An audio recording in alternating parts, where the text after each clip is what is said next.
Entertainment News. Tinanghal na Asia's Best Actor in Leading Role ang aktor na si Dennis Trillo sa Asian Academy Creative Awards. Kilala na rin sa katangi-tanging pagganap sa pelikulang Green Bones.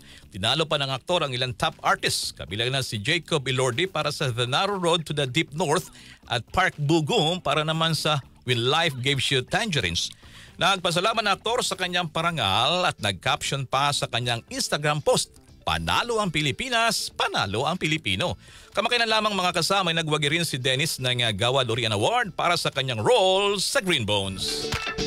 Again, congratulations kay Dennis Trillo sa kanyang panalo sa Asian Academy Creative Awards.